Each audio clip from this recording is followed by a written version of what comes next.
नए साल 2024 में भी इजरायल और हमास की जंग जारी है। इस बीच साल के पहले दिन इजरायली डिफेंस फोर्सेस के हवाले से हैरान करने वाली खबर सामने आई है। IDF की रिपोर्ट के मुताबिक गाजा में जंग के दौरान अब तक कुल 172 इजरायली सैनिक मारे गए हैं। इनमें से 29 की मौत फ्रेंडली फायरिंग या एक्सीडेंट्स की वजह से हुई है। अगर सैनिक सतर्क रहते और नियमों का पालन करते तो ये घटनाएं रोकी जा सकती थी। दूसरी तरफ IDF ने साफ कर दिया है कि वो अब दक्षिणी लेबनान पर वैसे हमला कर रहा है जैसे उसने गाजा में हमास पर किया था। इजरायल और हमास के बीच वैसे तो जंग की शुरुआत 7 अक्टूबर 2023 को हुई थी, लेकिन IDF ने ग्राउंड ऑपरेशन अक्टूबर के आखिरी में शुरू किया, जिसके बाद अब तक कुल 172 इजरायली सैनिक मारे गए हैं। अब IDF की रिपोर्ट में कहा गया है कि 29 सैनिकों की मौत की 2 वजह सामने आई हैं।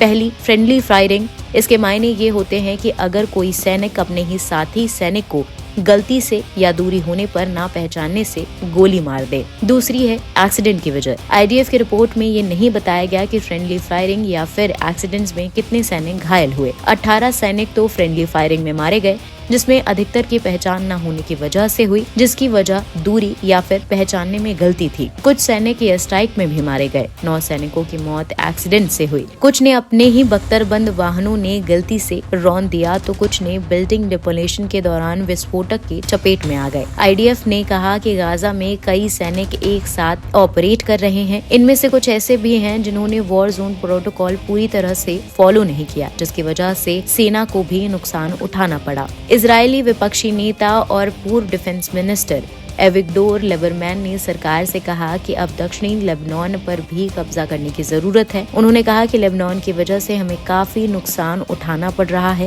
इसलिए इस नुकसान की भरपाई भी की जानी चाहिए। लिबरमैन ने कहा कि कम से कम 50 साल के लिए लेबनान में हमें कब्जा ले लेना चाहिए। इससे हिजबुल्लाह भी खत्म हो जाएगा और अमन भी कायम हो जाएगा। IDF ने अब तक हिजबुल्लाह के खिलाफ जबरदस्त हमले शुरू कर दिए हैं। रविवार और सोमवार को IDF ने दक्षिणी लेबनान पर एयर अटैक किए तो साथ ही ड्रोन को भी तैनात किया है। माना जा रहा है इस मामले में हिजबुल्लाह के कई आतंकी मारे गए हैं। इससे ज्यादा नुकसान उसके कई ठिकानों को भी हुआ है।